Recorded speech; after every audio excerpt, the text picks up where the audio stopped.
بسم اللہ الرحمن الرحیم۔ آج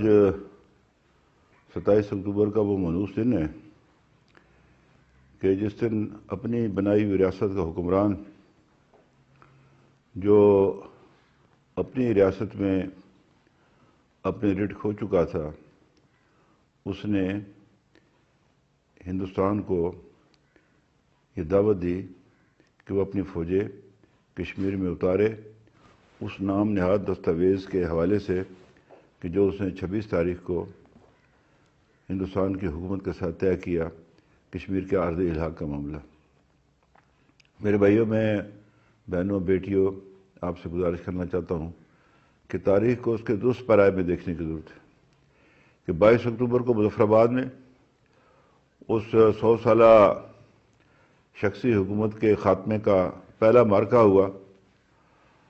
اور جب ہندوستان نے یہ دیکھا،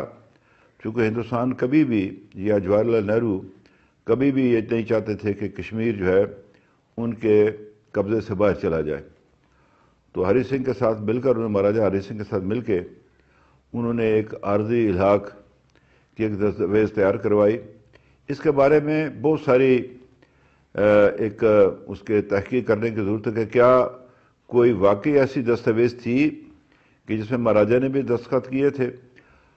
بظاہر تو ایسا تھا کہ ایک دستاویز پہ دستخط ہوئے تھے، لیکن اگلے ہی دن ہندوستان کے جو گورنر جنرل تھے لارڈ ماؤنٹ بیٹن، انہوں نے اس کو منظور کرتے ہوئے اس عارضی الحاق کو، لیکن ساتھ یہ بھی کہہ دیا کہ اس کا حتمی فیصلہ کشمیری عوام کی مانگوں کے مطابق ہوگا۔ تو یہاں میں یہ عرض کرنا چاہتا ہوں کہ کچھ لوگ تاریخ سے نابلد آج 22 اکتوبر کو جو واقعہ مظفر آباد میں پیش آیا تھا اس کو غلط انداز میں جو پیش کر رہے ہیں۔ ہمیں تاریخ کو درست اس میں پرائے میں دیکھنا چاہیے، اور یہ نئی نسل کی ذمہ داری ہے کہ وہ ان غازی اور شہیدوں کو یاد رکھیں کہ جنہوں نے بے سر و سامانی کے عالم میں ڈوگرا کو یہاں سے نکالا، یہ جو آزاد خطہ آج ہے، اور ہندوستان کی فوج دوسری جنگ عظیم کی تربیت یافتہ فوج جس کے پاس ہوائی جہاز تھے، لڑاکا طیارے، جس کے پاس ٹینک تھے، جس کے پاس توپیں تھی، نہتے ہو کے زیادہ سے زیادہ ایک 303 رائفل سے جو ہے ان کا مقابلہ کیا۔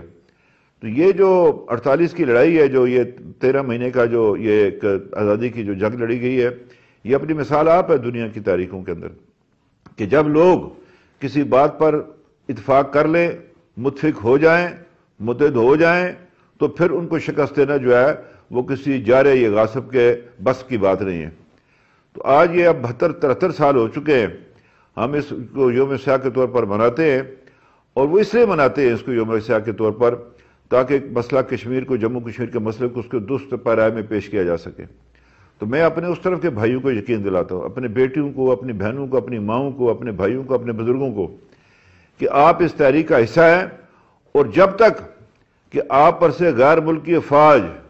کا قبضہ ختم نہیں ہو جاتا، یہ جدوجہد جاری رہے گی۔ آزاد کشمیر کے لوگ جو ہے وہ اس کو جو ہے اس پر اپنا حصہ ڈالتے رہیں گے۔ آج ہندوستان کے نیشنل سیکورٹی کے ایڈوائزر نے یہ دھمکی دی ہے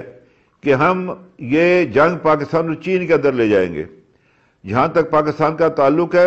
تو میں اس کے بعد بتانا چاہتا ہوں کہ آزاد کشمیر کے لوگ اس انتظار میں ہیں، آزاد کشمیر کے عوام اس انتظار میں ہیں کہ تم کوئی ایسی کارروائی کرو تو پھر ہم تمہیں بتائیں گے کہ جب اب لوگ عوام کسی بات پر جب وہ اتفاق کر لیتے ہیں تو جارے اور غاصب کا کس طرح مقابلہ کرتے ہیں۔ انشاءاللہ تعالیٰ آپ کا یہ جو غرور ہے، فوجی غرور جو آپ کا ہے، جو آپ اپنے آپ کو دنیا کی چوتھی بڑی فوجی قوت کہتے ہیں، انشاءاللہ تعالیٰ اس غرور کا جو بت جو ہے وہ ریاست جموں کشمیر کے اندر ہی جو ہے وہ ٹوٹے گا، اور ہندوستان کو جو ہے اپنے کیے کی جو سزا ملے گی۔ میں یہ بھی کہنا چاہتا ہوں کہ میں دیکھ رہا ہوں اس بات کو، سوویت یونین کی مثال آپ کے سامنے ہے۔ آج 17 ملکوں میں تقسیم ہے۔ ہندوستان ایک کثیر المذہبی، کثیر الکلچرل جو ہے ایک ملک ہے، تہذیب کا ملک ہے، یہ اکٹھا نہیں رہ سکتا۔ یہ اس کو فوجی قوت کے بہانے یا ہندوتوا کے بہانے اس کو اکٹھا نہیں رکھا جا سکتا۔ یہ شکست ہے ہندوستان کی سیاست کی کہ ہندوتوا پر آپ ایک ملک کو اکٹھا کرنا چاہتے۔ اس طرح لوگ اکٹھے نہیں ہوتے، اس میں مختلف مذاہب کے لوگ رہتے ہیں، مختلف تہذیب و تمدن کے لوگ رہتے ہیں۔ تو انشاءاللہ تعالیٰ اس کا انجام بھی جو ہے وہ اسی طرح ہوگا۔ ہندوستان کے انشاءاللہ تعالیٰ ٹکڑے ٹکڑے ہوں گے اور وہ اپنے کیے کی سزا جو ہے وہ بھگتے گا۔ میں بی جے پی کی جو انتہا پسند قیادت ہے، یہ سوچ ہے، اس کو یہ میں متربع کرنا چاہتا ہوں کہ اپنی میلی آنکھ آزاد کشمیر کی طرف کبھی نہ ڈالنا، اس لیے کہ ہمارے ذمہ بھی بہت سارا کام باقی ہے اور ہم نے اس خطے کو بھی آزاد کروانا ہے۔ ہو سکتا ہے کہ آپ کی یہ کوشش ہی سارے ریاست جموں کشمیر سے آپ کے اقتدار کے خاتمے کا باعث بن سکے۔ بہرحال میں اپنے ان بھائیوں کو اور بزرگوں کو خراج عقیدت پیش کرتا ہوں کہ جنہوں نے بے سر و سامانی کے عالم میں جو ہے یہ لڑائی لڑی۔ میں اپنے ان بھائیوں کا جن کا ریاست کے ساتھ تعلق نہیں تھا، جو ہمارے کہنے پر آئے تھے، میں یہ بات واضح کرنا چاہتا ہوں کہ وہ افراد جو خیبر پختونخوا سے آئے تھے وہ ہمارے کہنے پہ آئے تھے، وہ ہماری رشتہ داریاں تھیں ان کے ساتھ، ہمارے یہاں کے لوگوں کی، ان کی تہذیب و تمدن ایک تھا، وہ ہمارے ہمسائے تھے، بالکل ریاست جموں کشمیر کی جو سرحد اس کے ساتھ رہنے والے لوگ تھے، وہ آئے تھے ہماری مدد کے لیے، وہ کوئی غاصب یا لٹیرے نہیں تھے، ہمارے کہنے پہ آئے تھے۔ اور پھر جب پاکستان کی افواج کشمیر کے اندر، آزاد کشمیر کے اندر داخل ہوئی تو یہ آزاد کشمیر حکومت کی دعوت پر داخل ہوئی تھی کہ اس آزاد خطے کی آزادی کو محفوظ رکھنا۔ تو یہ میں سمجھتا ہوں کہ تاریخ اس کو درست جو پیرائے میں دیکھا جانا چاہیے۔ میں ہندوستان کے ان